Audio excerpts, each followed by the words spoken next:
शिक्षण की तीन अवस्थाओं का विस्तार से उल्लेख कीजिए। शिक्षण पर विचारधारा, दर्शन, शासन प्रणाली आदि सभी प्रकार का प्रभाव पड़ता है। जीवन दर्शन शिक्षा के साथ शिक्षण प्रणाली को भी प्रभावित करती है। शिक्षण प्रक्रिया में क्रियाओं का विशेष महत्व है।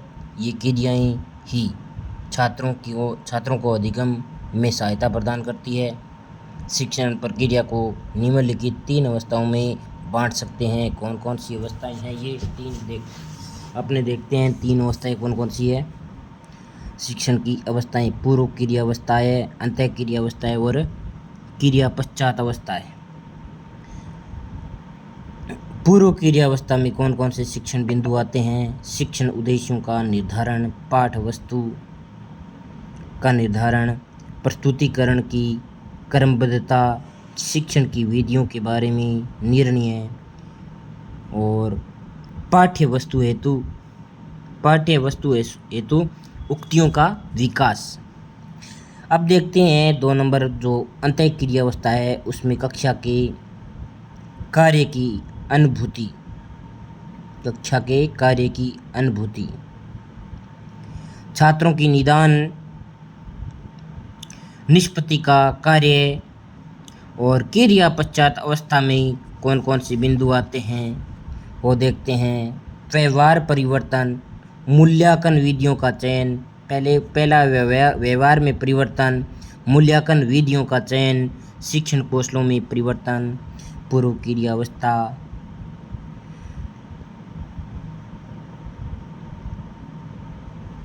और अंतः क्रिया अवस्था, क्रिया पश्चात अवस्था।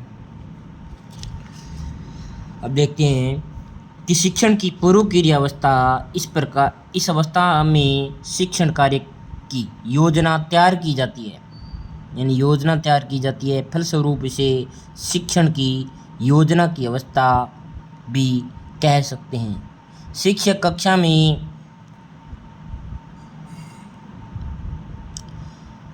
कक्षा में घुसने से पहले यानी घुसने से पूर्व वांछित व्यवहारों की प्राप्ति हेतु जो भी तैयारी करता है वह उसी अवस्था के अंतर्गत आती है। इस क्रिया में निम्नलिखित क्रियाएं सम्मिलित है। शिक्षण उद्देश्यों का निर्धारण, शिक्षक को शिक्षण प्रदान करते समय इस बात का निर्धारण कर लेना होता है कि उसके शिक्षण का उद्देश्य क्या है, मतलब जो पढ़ा रहा है उसका उद्देश्य क्या है। शिक्षक इस तथ्य पर विचार करता है कि उसका शिक्षण अधिक से अधिक अर्थपूर्ण हो। वह शिक्षण के उद्देश्य का निर्धारण परिवेश और मान्यताओं को ध्यान में रखकर कार्य करता है। वह उद्देश्यों के निर्धारण में व्यक्ति एवं समाज की आवश्यकता का भी ध्यान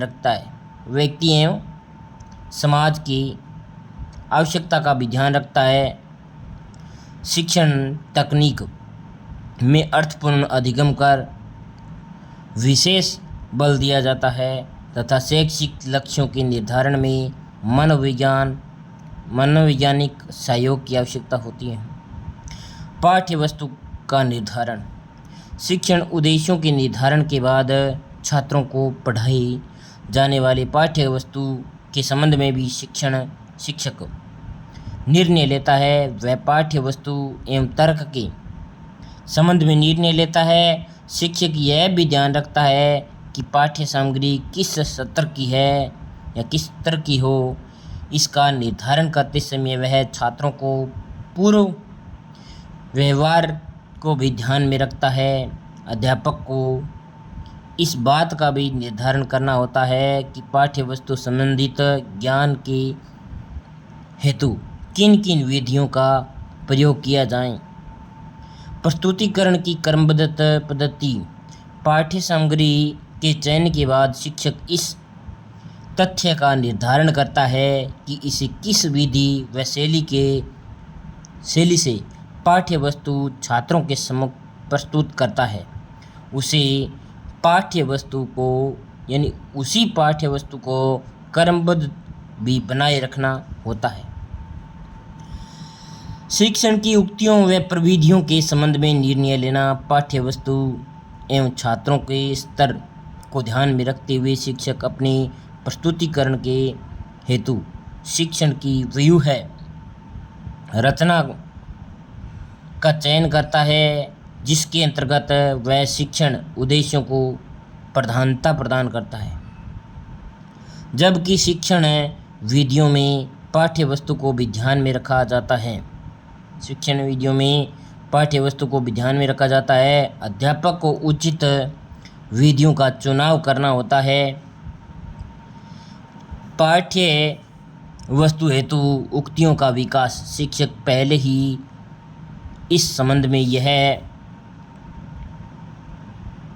निर्णय कर लेता है कि उसे किन किन शिक्षण कौशलों की आवश्यकता होगी और वह उसका विकास किस प्रकार कर सकता है। वह कब प्रश्न पूछेगा, कैसे प्रश्न पूछेगा, इन प्रश्नों की क्या विशेषताएं हैं आदि सभी कौशल उसे विकसित करने होते हैं। अंतःक्रिया की अवस्था शिक्षण की पूर्व क्रियावस्था के पश्चात अंतःक्रियावस्था आती है। इस अवस्था के अंतर्गत वे सभी क्रियाएं आती है जिनका शिक्षण और छात्र के मध्य होने वाले कार्य व व्यवहार का अध्ययन किया जाता है। P.W. जैक्सन ने शिक्षण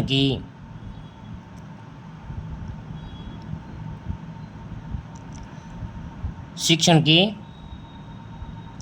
अंतःक्रियावस्था को स्पष्ट करते हुए लिखा है कि शिक्षण अंतःक्रिया स्तर पर शिक्षक छात्रों को अनेक प्रकार की शारीरिक अभिप्रेरणा प्रदान करता है और प्रश्न पूछता है। प्रश्न पूछना, सूचना, अंतःक्रिया करना, व्याख्या करना, निर्देशन देना आदि क्रियाएं।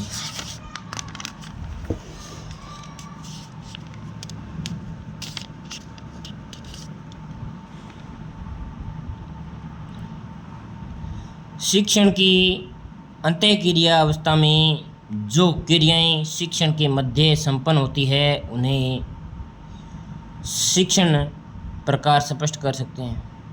निम्न प्रकार से स्पष्ट कर सकते हैं। कक्षा के कार्य की अनुभूति।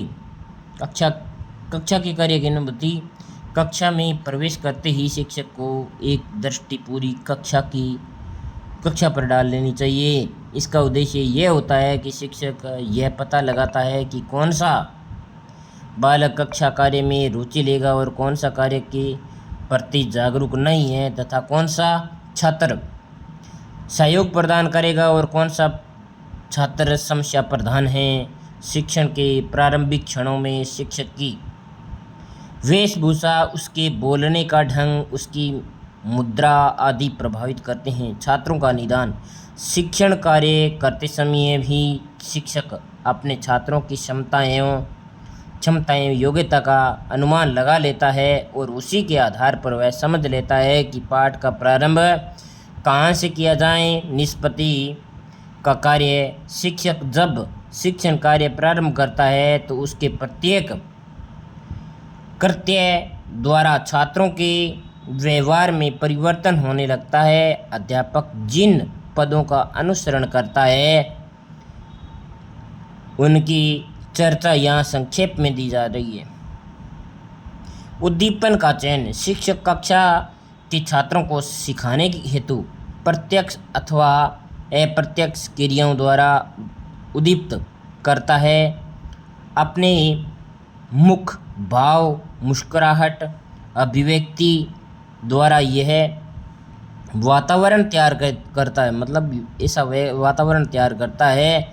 उद्दीपन का प्रस्तुतिकरण 2 नंबर बिंदु है उद्दीपन का प्रस्तुतिकरण।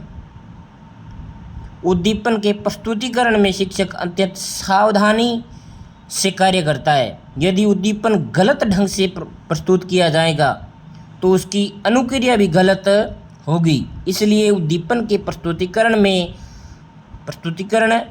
के समय उद्दीपन का समय और क्रम का ढंग रखना अति आवश्यक है। अनुशीलन व पुनरावलोकन अनुशीलन या पुनरावलोकन द्वारा वांछित व्यवहार प्रदान किया जाता है। ठीक बात तो शिक्षक बराबर दोहराता है, यानी ठीक बात होती है उसको तो शिक्षक बराबर दोहराता है। गणित के किसी प्रश्न को दोहराकर और उसी के किसी अन्य प्रश्न को दोहराकर विभिन्न प्रकार की समस्याओं को हल करने की क्षमता अनुशीलन के द्वारा ही उत्पन्न होती है। अनुशीलन धनात्मक और ऋणात्मक दोनों प्रकार का हो सकता है। धनात्मक अनुशीलन के अंतर्गत प्रशंसा, प्रकृति प्रमाण पत्र आदि छात्र को प्रदान किया जाता है। ऋणात्मक अनुशीलन छात्रों के अनुचित व्यवहार को रोकने के लिए उसे प्रताड़ना या दंड देना होता है। शिक्षण कौशल का प्रयोग अपने देखते हैं। शिक्षण कौशल का प्रयोग पुनर्वलोकन की उक्तियां छात्रों के शाब्दिक और अशाब्दिक व्यवहार को नियंत्रित करने के साथ ही पाठ्य वस्तु को परिवर्तनशील ढंग से प्रस्तुत करने में भी सहायक होती है। शिक्षक की उक्तियों का विस्तार क्षेत्र एवं शिक्षक की अंतःक्रिया को परिवर्तनशील बनाने में बहुत अधिक सहायता होती है। थर्ड नंबर पॉइंट है पश्चात क्रिया अवस्था। Past active stage of teaching. शिक्षण की इस अवस्था में शिक्षक द्वारा छात्रों को प्रदान किया गया ज्ञान कौशल का मूल्यांकन किया जाता है। शिक्षक को कुछ सिखाता है, शिक्षक जो कुछ सिखाता है यदि उसका मूल्यांकन नहीं किया जाता तो शिक्षक की संपूर्ण क्रिया व्यर्थ हो जाती है। मतलब उसको पता नहीं लगता कि छात्र क्या पढ़े हैं और क्या नहीं पढ़े। शिक्षक कक्षा की परिस्थिति पर विचार करता है और विभिन्न प्रकार की औपचारिक और अनौपचारिक विधियों द्वारा प्रदान किए गए ज्ञान का मूल्यांकन करता है। इस अवस्था में निम्नलिखित 3 महत्वपूर्ण पक्ष सामने आते हैं जिनकी चर्चा की जा रही है। व्यवहार में परिवर्तन। शिक्षक शिक्षण के अंत में क्या करता है? छात्रों में हुए व्यवहारिक परिवर्तनों की व्याख्या पूर्ण व्यवहार की तुलना द्वारा करता है। उससे इस तथ्य की जानकारी मिल जाती है कि किस किस सीमा तक शिक्षण के द्वारा शैक्षिक लक्ष्यों की प्राप्ति हुई और किस हद तक व्यवहारिक परिवर्तन हो सका है। मूल्यांकन विधियों का चयन। शिक्षक अपने छात्रों का मूल्यांकन करने हेतु उपयुक्त मूल्यांकन विधियों का चयन करता है। वह छात्रों के ज्ञान कौशल रुचि और अभिवृत्ति आदि मूल्यों का निबंधात्मक वस्तुनिष्ठ परीक्षण तैयार करता है।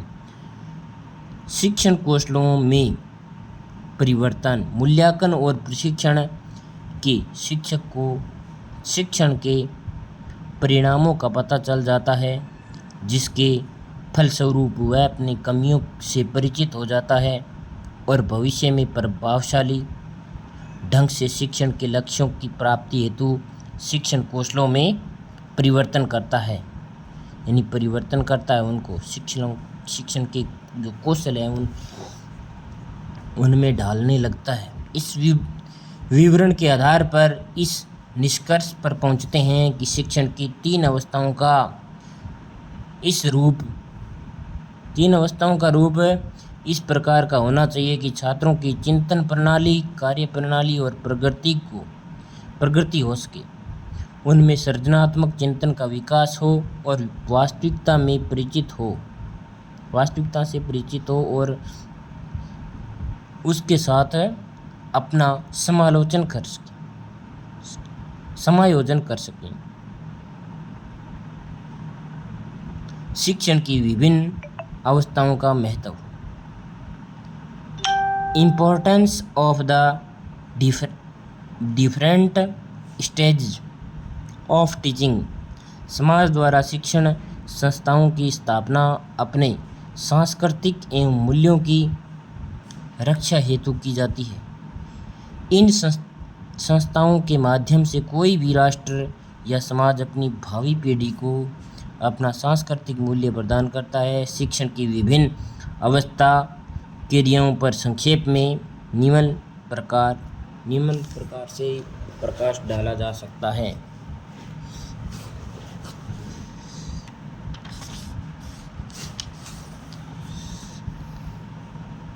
शिक्षण की विभिन्न अवस्थाओं का महत्व।